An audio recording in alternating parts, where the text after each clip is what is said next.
Hello everyone, this is Warhawk Beyond 2040 and welcome to another edition of the Stargirl Season 2 review series. And today I am going to be talking about Episode 2, Summer School, Chapter 2, which I've just finished watching.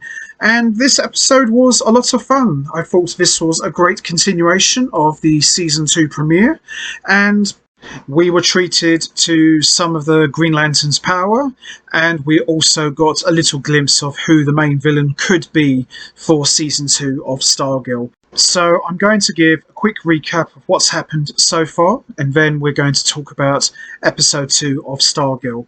So what we've learned so far is we've seen a mysterious girl break into Courtney's house, claiming to be the daughter of Green Lantern. So that in itself is very interesting because, as we all know, the Green Lantern is one of the most iconic heroes in the DC universe. And we were also treated to the return of Cindy, who is back with a vengeance and is looking to put together a new incarnation of the Injustice Gang. So there was a lot of cool setups in the season premiere, and Chapter 2 of Summer School pretty much picks up where we left off. So with that all said, let's get straight into it. Let's talk about Episode 2, Summer School, Chapter 2. So this episode opens up with Bobby Berman dressed in casual clothes, dancing around in her kitchen and drinking wine and breaking dishes. And she hears the doorbell ring and she goes to grab her suitcase and heads to leave, only she is greeted by Cindy, who is standing there. And Cindy uses the Eclipso diamond on Bobby and subdues her. Now, this little Eclipso diamond has the ability to basically make people disappear of sorts, which we do see over the course of this episode. And we also see a flashback of Milwaukee, Wisconsin, with the All the Way Home for Children, where we see Jenny, the girl who broke into Courtney's house at the end of the last episode, with her belongings, while the woman who runs the home tells her that she's not a kid anymore as it's her birthday, and gives her a tin that was left for her by Child Services. And she opens up the box and we see a Green Lantern ring is inside it. On her own, she hopes there's something in it that will lead her to her brother Todd, and inside she finds a toy car and her father's Green Lantern ring, which comes to life and chooses her after her eyes glow green. We then cut to the present day, where we see at the Dugan/Whitmore house the fight between Courtney and Jenny is now over, as we saw at the end of the last episode, and Jenny explains to her that her father is Alan Scott. Love it. She knows a lot about the original JSA as well as Pat, and is a big Stripesy fan. She incorrectly assumes that Courtney is the first Starman and Pat's daughter, and the family lets her make herself at home. Courtney is very suspicious of Jenny, and the next day we see Courtney wakes up to find the family enjoying breakfast, and Jenny has made them all pancakes for everyone. Jenny has also repaired the damage due to the fight that she had with Courtney. Interesting. Courtney goes to summer school and finds Yolanda is also there, and her parents make her attend even though she doesn't really need to. Rick is also supposed to be in the class, but he just doesn't show up. Courtney fills Yolanda in on Jenny, and elsewhere we see Rick is taking food to Solomon Grundy again. As for garage, Zeke shows off the flamethrower he's added to Stripe, and Pat also tries to coach Jenny on how to use the ring and the Green Lantern battery, teaching her how to make constructs with her will. Now, this was a lot of fun because, as we all know, the Green Lantern ring is powered by the power of willpower. So to see Jenny creating objects out of her mind with the Green Lantern ring was a lot of fun. And I'm really hoping that she could become the Green Lantern, and I'm hoping that we might actually get an appearance from Alan Scott. With a few tries, she soon starts to get the hang of it and makes a construct of her favourite brother's little toy car. Nice. At the Berman house, Bobby is back in her Stepford wife attire, sadly cleaning up the mess she made the nights before, when she starts to hear the voice of Eclipso telling her that Cindy will never let her escape, reminding her that she almost had her old life back. We get a glimpse of Bobby's life before she was abducted by Dragon King, and Eclipso tells her that her only hope of escape is to kill Cindy.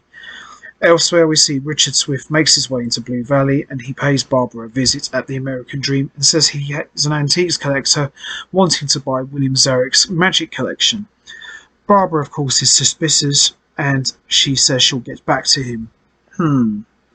I thought when this guy walked in, I thought he might be the Shade, because anybody who remembers the Shade, he wears a black trench coat, dark glasses, and has a big black top hat.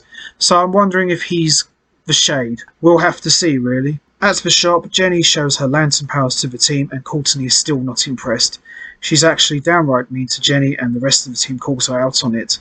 Pat gives Courtney a talking to, and Courtney admits that Jenny makes her feel insecure.